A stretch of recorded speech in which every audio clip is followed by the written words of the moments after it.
Pride and Prejudice, Chapter 2. Actually, I would like to use this video for a small review from the last chapter. So you have two possibilities to do this review, okay? And I'll try to do it kind of frequently. Because remember, our purpose here is not to read a book, even though that's also going to be done, but to improve vocabulary, expression, etc. So I'll ask you some questions. I would like you to stop the video, and then you can either, after each question, either send me an audio in WhatsApp, or you can just answer to yourself, okay? But I think it's very important that you pause the video and answer the questions, okay? Question. What do everybody know, according to the narrator, what do everybody know about a single man who has a lot of possessions? I hope you have paused. Answer. Everybody knows that this man must be in want of a wife. Question. Who is the rightful owner of that man? Answer. The daughters of the people in the neighborhood where this man entered. Question. What is it to say that a place is now let? Answer. The place has been rented, okay, leased. Question. Who is Mr. Bennet? Answer. He is the father of the girls in the situation, alright, the husband that appears there. Question. What does Mrs. Bennet want her husband to do? Answer. She wants her husband, there's a little out of focus here, okay, she wants her husband to introduce himself to the newcomer, right? There's a guy of good fortune called Mr. Bingley, right? Question.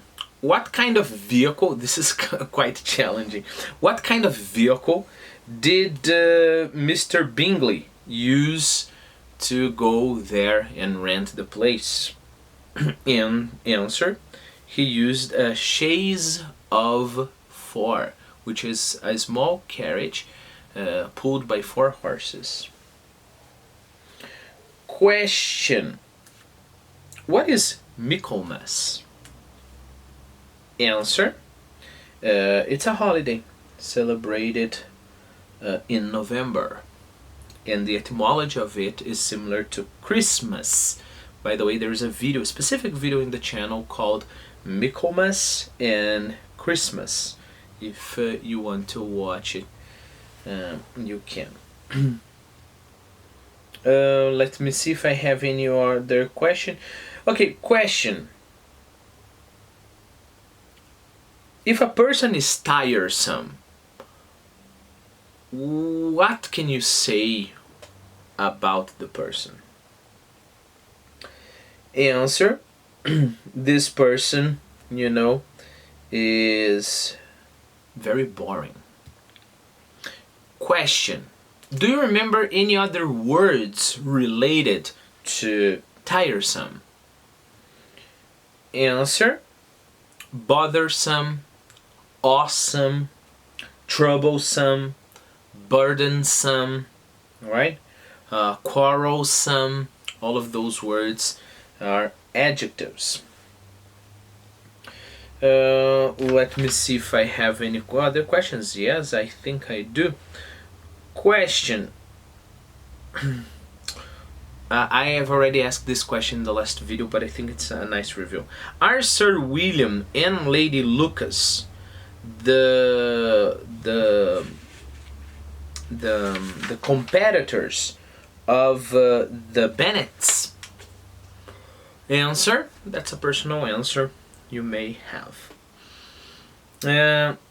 Question, what can we say about Mr. Bennet's personality in comparison to his wife's?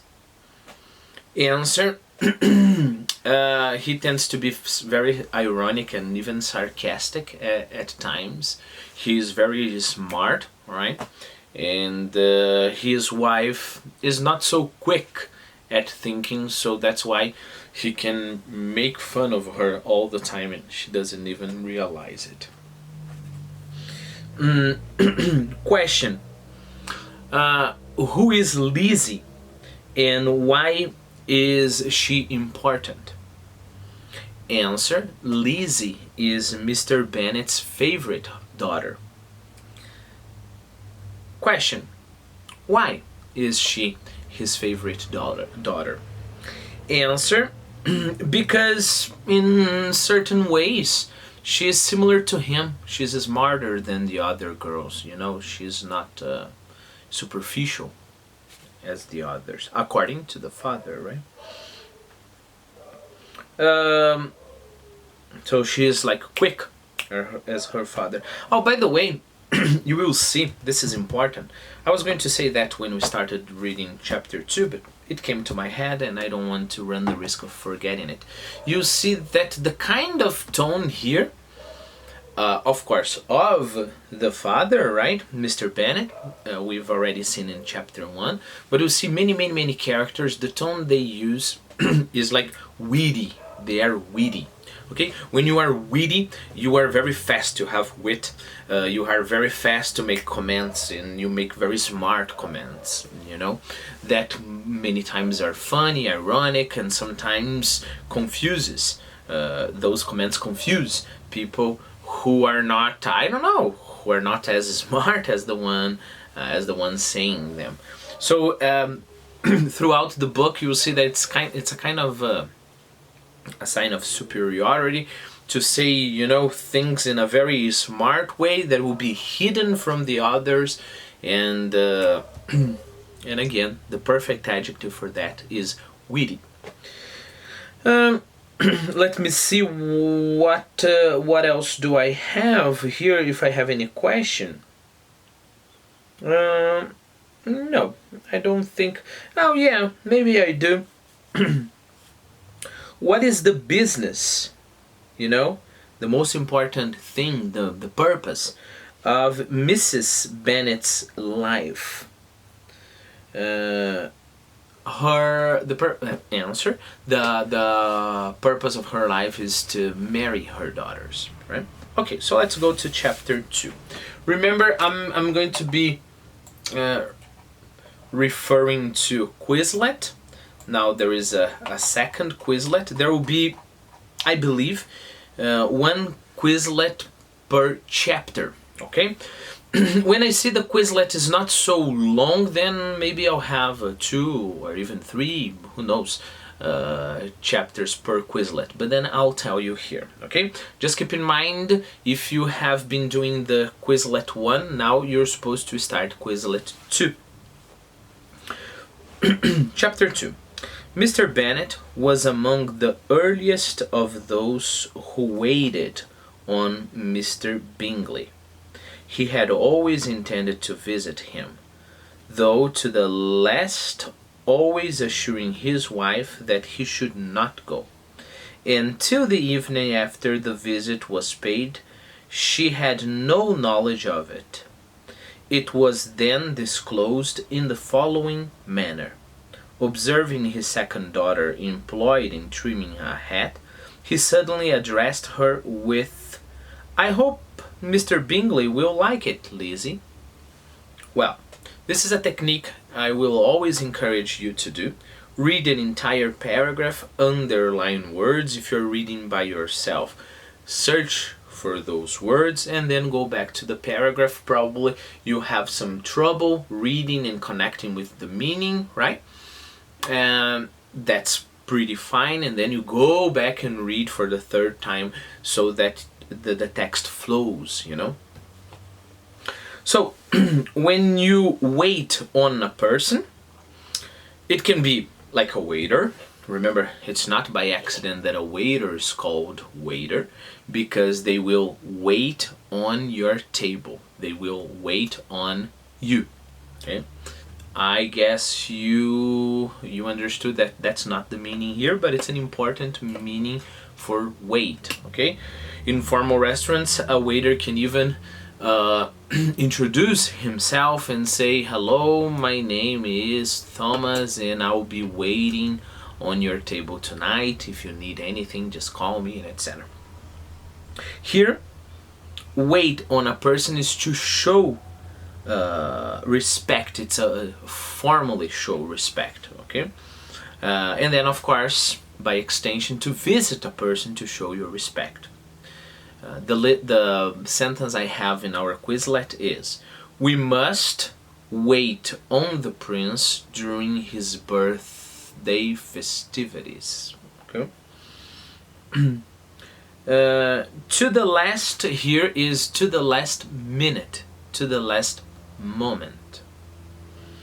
Remember that when you visit a person, you can pay a person a visit. That's a very important expression. You know, wait on is kind of archaic. Probably you're not going to use just in the waiter context. But when you pay a person a visit, that's pretty common, all right? You can say, "Oh, I have to pay the doctor a visit." You are not referring to the money, okay? Let me give you another context, because in my context you actually have to pay the doctor. But I think I should pay my friend Clovis a visit. I haven't seen him for a long time, okay? Remember that when you disclose information, you make the information public, all right? Undisclosed prices. So the government bought, I don't know, some computers at undisclosed prices. So it means that nobody knows how much the government paid for the computers. And then, of course, they can disclose the files of, I don't know, Soviet Union, right? And discover how many millions of people were killed by Stalin. Keep in mind, when you trim, two important contexts for trim. You may have a plant, like a bush, you know, and then the bush will have lots of, you know, little branches sticking out. So you're going to trim it using, I don't know, scissors, so it will look nice. You can trim my beard, very good. Not you, I don't think, but I can trim by my beard, right? So, you know, there are some parts that are not very neat, and then I'm going to come here and trim. Okay, so it will be well trimmed. So the daughter there was trimming a hat. Okay, so we have to imagine what kind of hat was that, but she was kind of organizing, you know, picking some things out so the hat would look beautiful. Now let me read it again.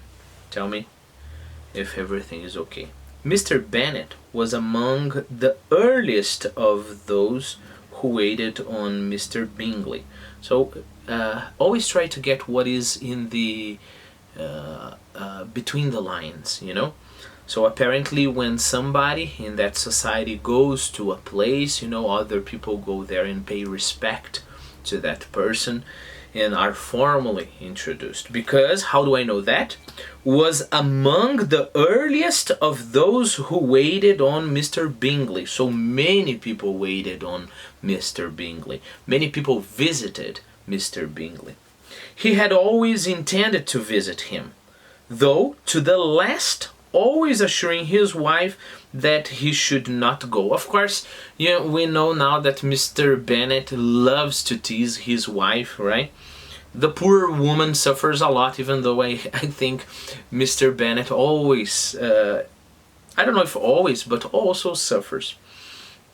So until the last minute, he told her that he shouldn't go. Until the evening after the visit was paid, after he visited Mr. Bingley, she had no knowledge of it. It was then disclosed in the following manner.